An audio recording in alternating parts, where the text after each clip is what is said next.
Hi everyone, this is Emily versus Anoushka, played on the 23rd of February. Let's get into it. Yeah, Bishop c5. Hang on, let me put analysis on. Just give away a pawn. Aren't you just saying, go ahead, take the free pawn? Like, what am I missing here? Even the engine thinks white's a pawn up.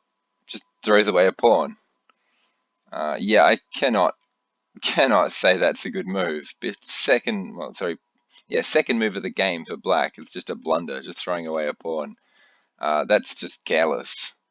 Obviously, I'm a big fan knight c6 on move 2. I think that's the best way to play this. But I mean, you can always go with the Petrov's defense. It can be a bit risky and dangerous if you don't know your lines. But yeah, bishop c5, I don't like that at all. It's just maybe it's a pawn sack of some sort. Knight takes, maybe knight c6, trying to develop really quickly, get the two bishops out. It still looks really good for white. I don't see black's attack being too scary. I mean, there's moves like queen here, which could be a problem, or queen there, the threat of this and taking the pawn. But it looks so easily stopped by moves like just queen here.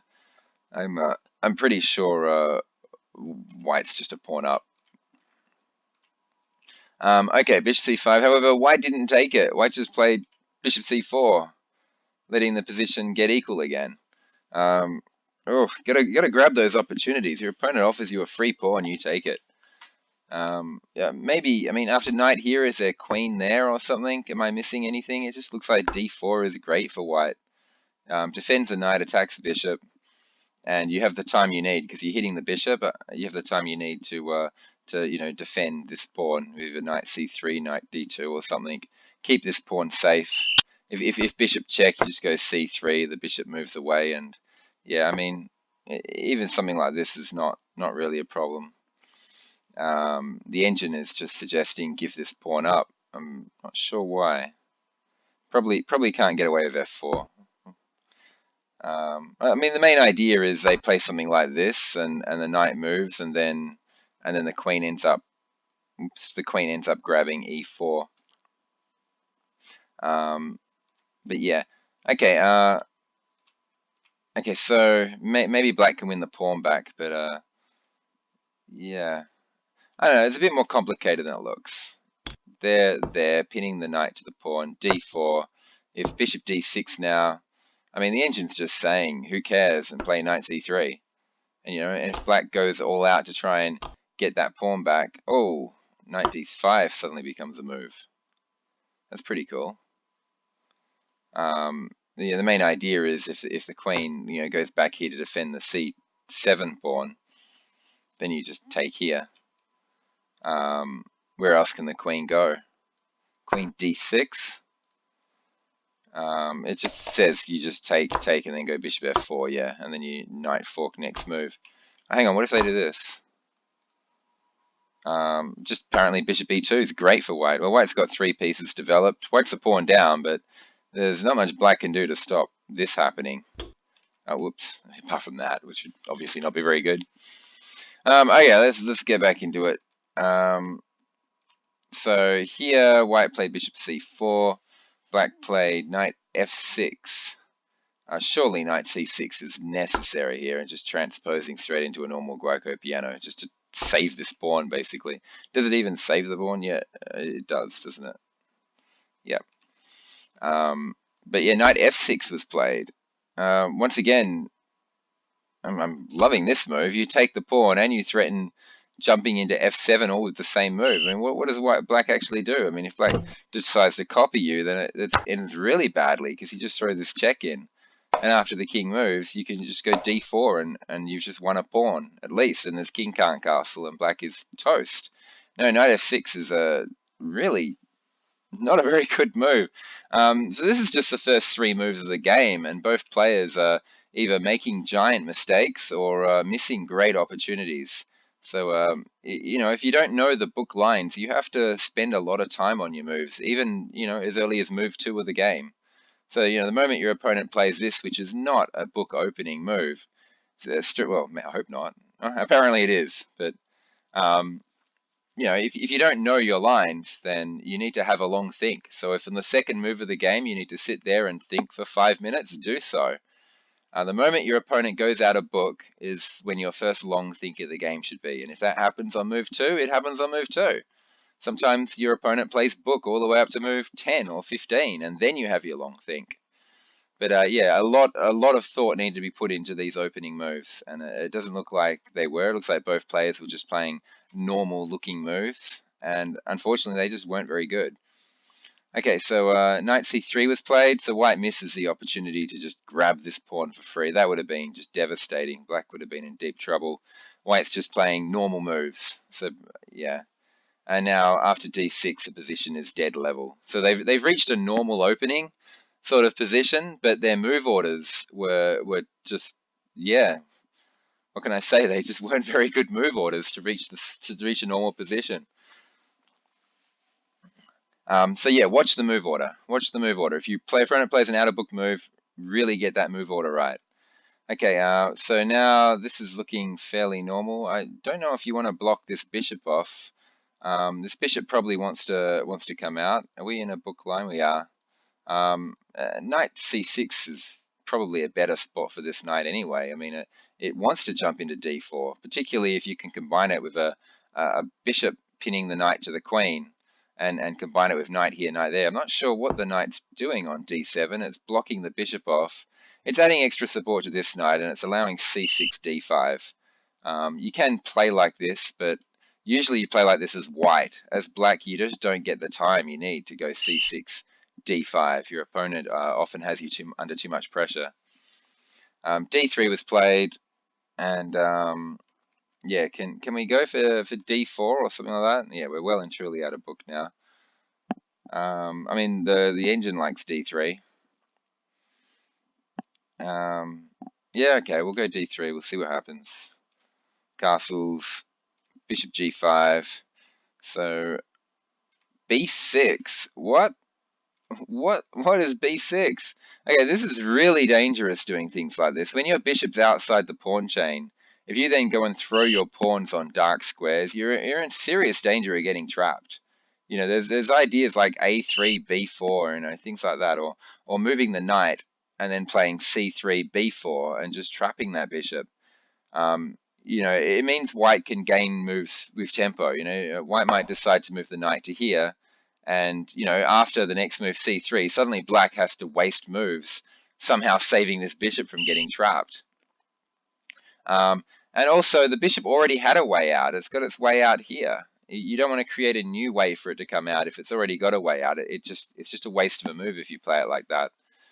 And the other big thing I dislike about b6 is it creates all these light squared holes in black's position. All these holes are just great places for white pieces to migrate to try and sit on.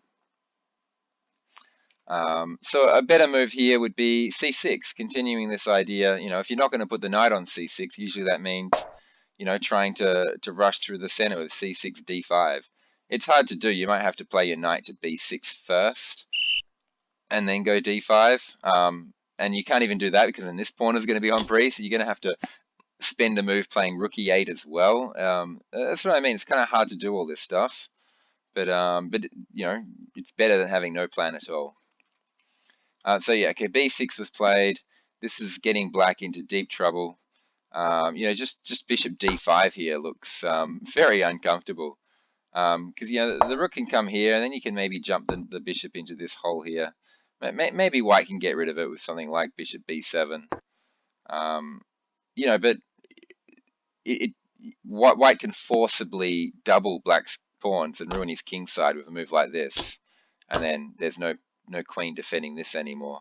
And after take, suddenly you got some massive holes. And moves like knight here, knight into f5, and then after knight's in f5, queen g4 check with the mate on g7. This sort of pressure is so irritating to have to deal with if you're black. And so yeah, that automatically sort of punishes black for putting all the pawns on black squares in the first place. Okay, white didn't play that. White played knight d5, you know, with the idea of pinning this knight and attacking the pin piece again. Normally this is an absolutely great plan, but that's when the knight is sitting on c6. The knight sitting on d7 it doesn't have the impact it has, because if you ever take this knight, it just gets, whoops, it just gets taken back with another knight, and you don't actually get to wreck this king side and double these pawns. Instead, after b6, yeah, bishop d5 was the way to go. So knight d5. Now bishop b7 was played. I really think kicking that knight away, just playing c6 straight away is a better way to do this. You boot the knight moves, and then let's say the knight takes the knight, you take back, and now you're almost all set up, ready to go for d5 and get your big center. You just need to get this rook here to defend your e pawn. Maybe queen there as well as an option to defend this d pawn. But then if you go queen there, you've got one less defender of this square. So that actually requires more setup. You have to do something like queen here, bishop here, rook across, and then go for d5, as well as playing rook there. But I mean, that's a good plan. That's a decent plan. Instead black played bishop b7, and yeah, this bishop here is in dire straits. I mean, is b4 straight away possible now? Black will be forced to play an in-between move and grab the knight, but then you can take with the bishop, and you're hitting both the rook and the bishop. Rook and the bishop at the same time, and keep in mind this knight can't take the bishop because the knight is pinned to the queen by this bishop. So that looks like it wins material. After takes, bishop takes here, queen takes here. What's the situation? White is the exchange up for a pawn. So that's 1 point of material for white right there. And you can sort of see the big problem. There's two massive problems, actually, with playing b6. The bishop is susceptible to getting trapped, and the giant holes created here is what allows the bishop to jump in here and threaten stuff in the first place. So b4, I like b4. I think that's really, really strong. Just a simple move like queen d2 is frustrating to deal with as well, because you're just instantly threatening b4, winning a bishop.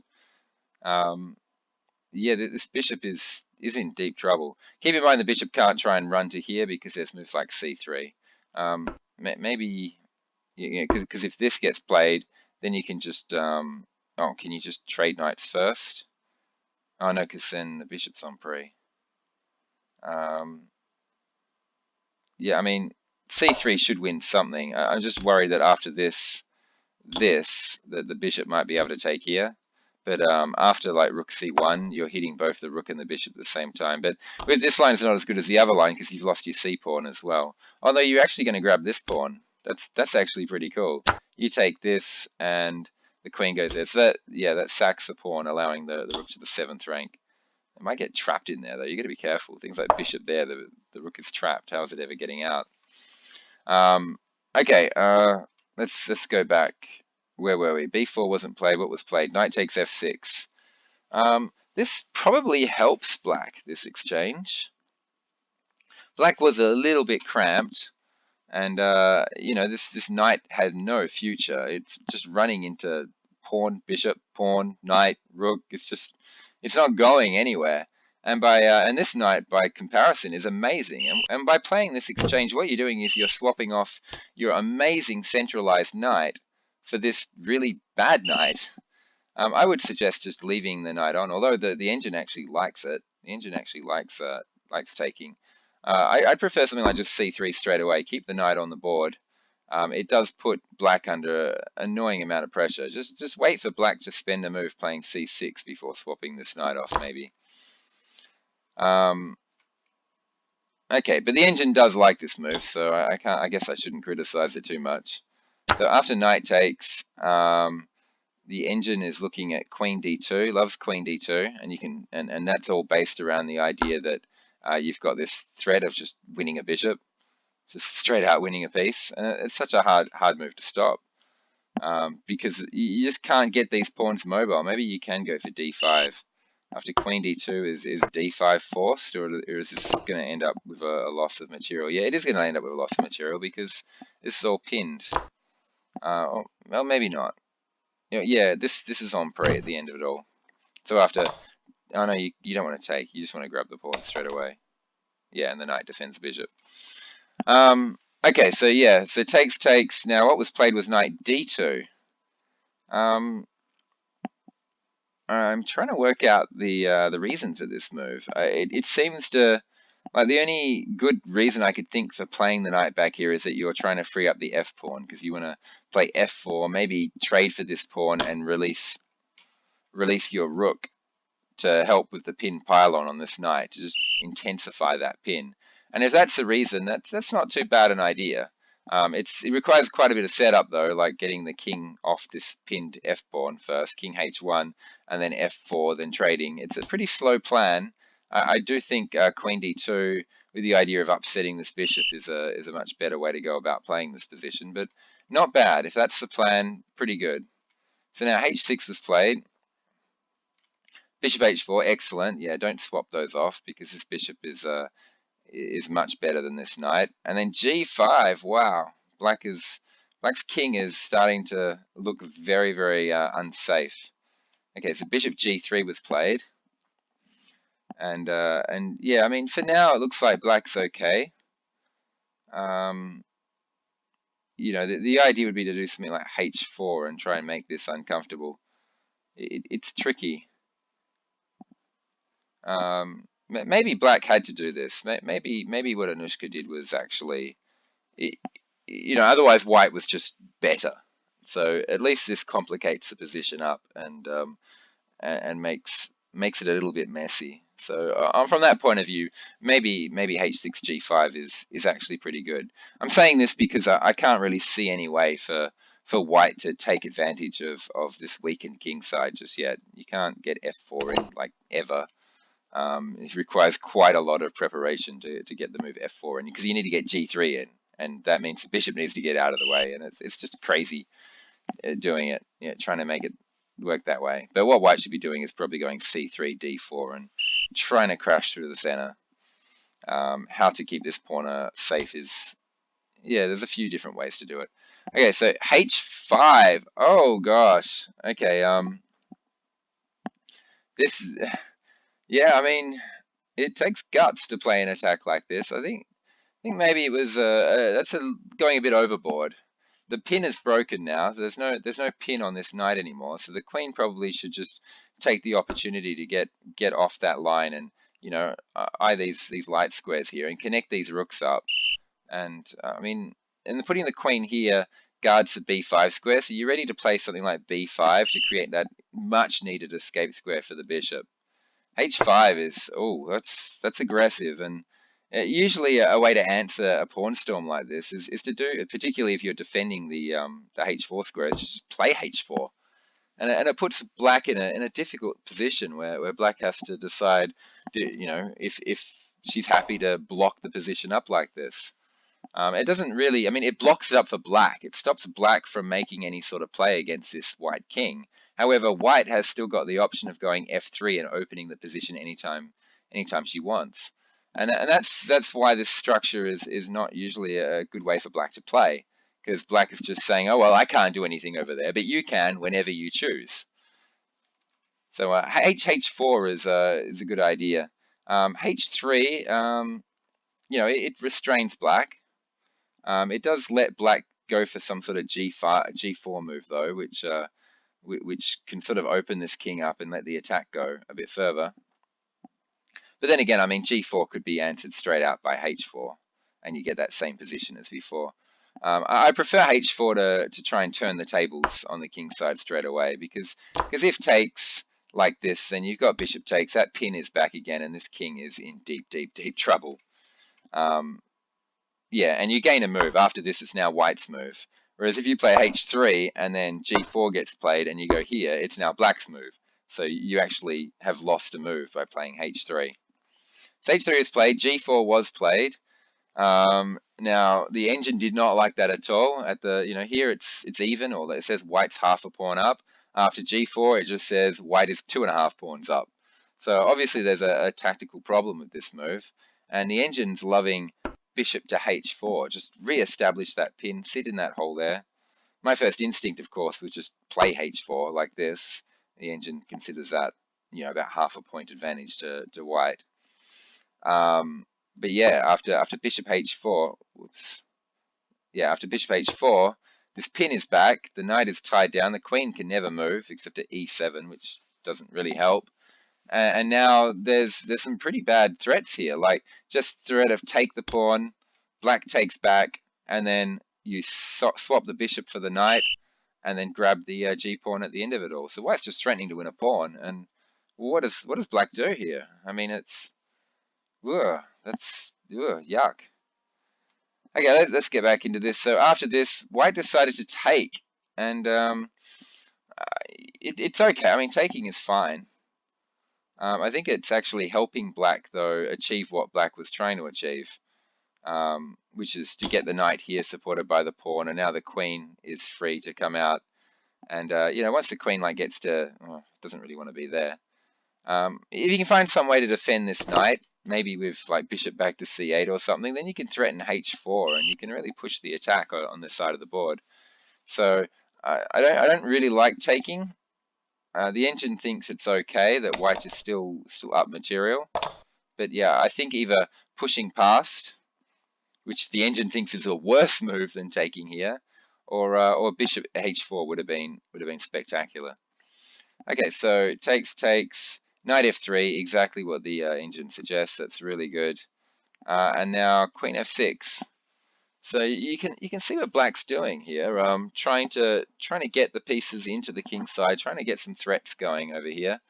It's very difficult. You've got a very well protected king. You've got two pieces right there in front of the pawns protecting it all, and you know, I'm just looking at this position thinking, you know, white's just got a pretty clear-cut plan of c3, which threatens b4, winning a piece, and maybe the idea of coming through the center with d4 after c3. Maybe, you know, you need to protect this pawn first, but I like white's position. I think white's perfectly safe. So bishop c4 was played. Bishop h4 was played. That's a decent move, actually. That's a good move. I mean, it sits in front of this pawn, stopping this pawn from advancing, and it hits the queen at the same time. My worry would be that it's chasing the queen to where it wants to go. It really wants to sit on something like g6. But what white played was queen f4. Oh, that queen is rapidly running out of squares. And yeah, rapidly running out of squares. So bishop g5, and that queen is trapped. And, you know, the only way to save it is to sacrifice something, but it's pretty complicated. I mean, knight takes f2 is the first thing that comes to mind. You take my queen, I take your queen. With check on top of all that. So, and that's the idea. And if the rook takes the knight, then the queen has this square g3, and you're going to be able to at least get, you know, a rook and pawn for the two pieces. Or are you? I mean, you know, a move like d4 here looks really interesting. Because I mean, if the pawn takes, for instance, what is happening here? You go b4, and then if the bishop takes, the engine is suggesting some very strange stuff. I mean, here black's just a piece down. If the bishop takes, you just take with the knight, and black is a piece down. So what black played here was, instead of knight takes, bishop takes, and then the idea was after the rook takes, which is what happened. Now you've got this g3 square for the queen. Whoops. And after this, white is still a piece up, but at least the queen is safe. Yeah, this looks like an annoying threat to have to deal with. Or is it? No, the queen can just go back to f4 again. But here's the funny thing. After taking on f2 and creating that hole for the queen to escape, what black played was this. It's almost like black didn't know that, like black thought that the square g3 was still being defended when it wasn't. Alternatively, I mean, you could play this straight away. Remember that pawn is pinned. However, d4 looks pretty devastating because, you know, after the bishop takes, yeah, the knight takes. Oh, hang on, no, you get mated in one. No, bad. The engine's saying queen takes. Because if you take my queen, I take your queen, but I've won a piece. That's pretty cool, actually. Takes, and piece up. Pretty nifty. So yeah, queen there doesn't work because of d4, and after the bishop takes, you sack your queen, knowing you're getting your queen back. What if he counter sacks for a bishop piece though? Oh, but you take back and you're still hitting their piece, and after they take the queen, you grab this piece at the end. Lots of in-between moves here. This position requires very careful analysis. But after bishop here, the bishop sacked, and then the queen sacked for a pawn. Why for a pawn? Why not at least, if you think you're about to lose your queen, at least get a bishop or a knight for it. Why a pawn? It looks crazy to me. You grab the bishop at least, and then at least you grab the rook at the end of it all. But that looks pretty bad actually. You're about to get mated over there. Or grab the knight, and after, oh no, the rook can take. But yeah, grab something other than a pawn anyway if you're going to sack your queen. And there's no need to sack the queen. You just chuck into g3. Okay, and after this move, the game's over. There's really no point analyzing anymore. After takes, bishop takes. Yeah, there's quite a few swap-offs that happened. Oh, what? Okay, yeah, because this rook is on pre, so black thought, I'll pin the queen to the bishop to the queen, but unfortunately just ran straight into the line of that bishop there. Oh gosh, and brilliant, good stuff, Emily. The queen, bishop, and rook are all on the same line, so she played a discovered attack, moving the bishop with check, discovering an attack on the rook. Good stuff. Great tactics. The knight moved, the rook took there, and then yeah, after this move here, pin the knight to the king, and you're attacking the pin piece twice. Great play, great tactical play by white to finish this game off. Really didn't give black any chance to get back into this game. They just took the pawn. I think at this point, black just resigned. Black could have resigned after sacking the queen, to be honest, but that's actually really nice to watch white showcase some great tactical skills there at the end with the discovered attack, followed by the pinning the piece and winning it. I hope everyone learned something from that. I hope you all enjoyed that, and I'll talk to you all later. Goodbye.